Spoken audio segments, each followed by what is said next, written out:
Hi, and welcome back to SoFloDining's, South Florida's premier dining blog. Today, we're going to continue with our series of pet peeves. How about the situation where we have maitre d' slash hostess situations? Back in the day, used to be just a maitre d'. Now Right. you have a hostess desk. Host, yeah. Or yeah. How do you feel about that? I could write a book on this one. I know. Okay, this has been, what's the word, messed up by the TGIF, Applebee's type of crowd. For some reason, we've gotten away from a maitre d'. A maitre d' runs the dining room floor. Yeah. Back in the day, yeah. Right. That was awesome. Right now, they've been replaced with hostess, whatever. Basically, the scenario I always give is you walk into the restaurant, there's two younger people behind the counter talking about last night's date or whatever. You walk in, they look at you like, ooh, you interrupted us. So right off the bat, instead of the welcome to whatever or how can I help you, it's, you get this look like, how many? Because that's the first That's question. usually the first question, First right? question about how many. Then usually they grab 2 menus, 3 menus, whatever it is. They march you over to the table, they throw the menus on the table, and they walk away.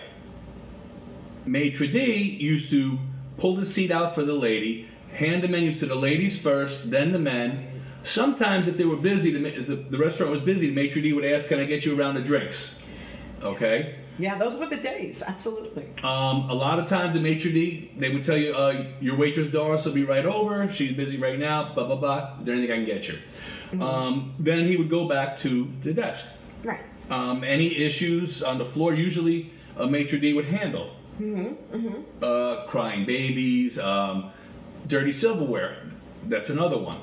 Oh, that's one of my pet peeves. I mean, he would inspect the dining room. The maitre d' would walk through the dining room, inspect the dining room before service.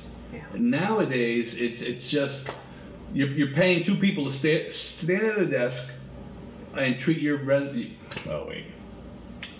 Nowadays, it's all messed up. You're paying 2 people to stand at a desk and treat your guests rudely.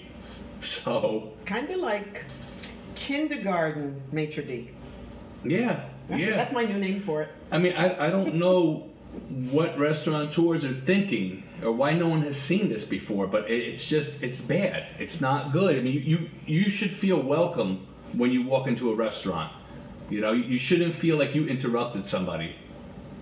Yeah, because not everyone can afford to eat out. Right. And not everybody can afford to go to these places that are very high priced. Exactly. Well, And you're expecting a certain level of service. Right, but I'm not saying like every restaurant should have a maitre d'. No. But I mean, the ones that are going to have a host, no, don't do host. Do a maitre d'. Get rid of that host nonsense. Applebee's, TGI Fridays, let them do that garbage. You want personable. You go to a restaurant, you want to feel welcome. You want friendly. Yeah, personable. Right. Yeah, like that situation that we had a couple of weeks ago, that place that we hadn't been to yet. Oh yeah. And we finally got there. That was beautiful. That was beautiful. The hostess walked with us. She and I struck up a conversation and we Offer to help us with an app. Absolutely. The yes. menu app. Yes. In case we didn't know how to do it. You don't see that anymore. And a lot of people don't know that you can use your phone to see right, the QR the menu, code, right. and you don't have to touch anything, especially in this day and age, when things are changing so quickly. No, and that little stupid thing, that little thing of her just asking, we've talked about now to several people. Yeah. Okay, just that little thing of offering, hey, I can help you with the QR code to see the menu, rather than the now very complacent, throw the menus and walk away. Right. Yeah. Yeah, there was a little part of me that thought, oh well, she probably figured, we're older and we don't know how to use our phones and we don't know what we're doing or whatever. And she was being, I thought, helpful. Right. But there was a little part of me, that was saying, I wonder. But you don't know how to use the QR code. Oh, but I do. Are you kidding me? Honey, what about the tableware? Like the glasses and your Well, tableware, that's yeah, you know, like that's, knives and forks and stuff like that. That's more your pet peeve. But again, I'll go back to the host and the maitre d'. And the maitre d' would check these things. I like I said, I know this is more your pet peeve. This is when we do our reviews. This is more something you look for. Yeah. The one that sticks out to me is we went to one of the chains. Right. And we got. Can I tell it, or you want to tell it? I remember it. No, I like the way you tell it. Tell the story. All right. We Tell the sat story. down. I'll do the faces. Okay.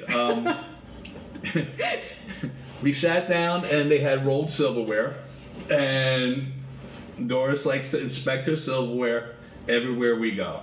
I like it clean. And clean it even if it's clean.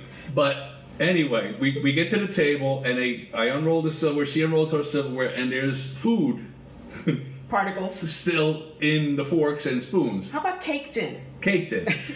So right away we call the waiter over, we get new silverware. They give us 2 more rolled ones.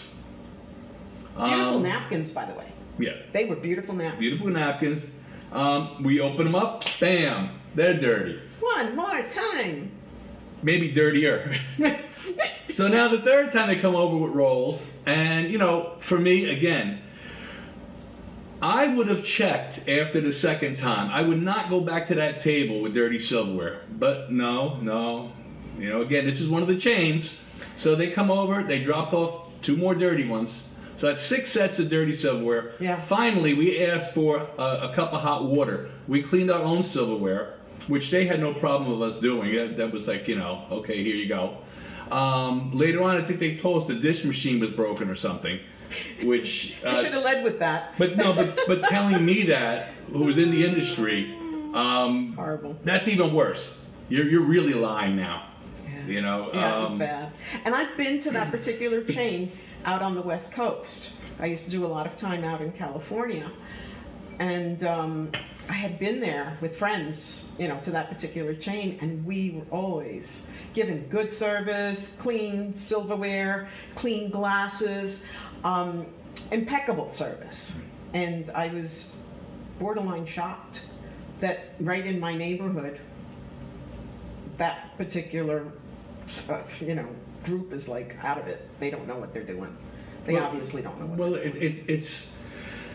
It's that chain mentality that I was just alluding to with the host thing. And you know, it's somebody at the end of the night's in charge of rolling 20 silverwares, 30 silverwares, or each waiter's got to do X amount of silverware, and they don't care. Because you know what, they don't know who's getting that. It's not their table. It's tomorrow's people's that are getting that. Where again, you got the maitre d' and you got steady wait staff. You roll your own silverware, you set your own tables. That's your responsibility. That's how you make your tip. It's true. You know, then you care. It's true. But you know, they want to have everybody robotic, and it just doesn't work. Yeah, it's true. As always, enjoy, and I'll see you there. And don't forget, join us on our blog. Write to us, give us some suggestions. We're always open to suggestions. And don't forget to like, share, and subscribe. We'll see you then, and thanks for joining us. And don't forget, we'll see you next week with a new review, and in 2 weeks, another installment of our pet peeves. Take care. Bye.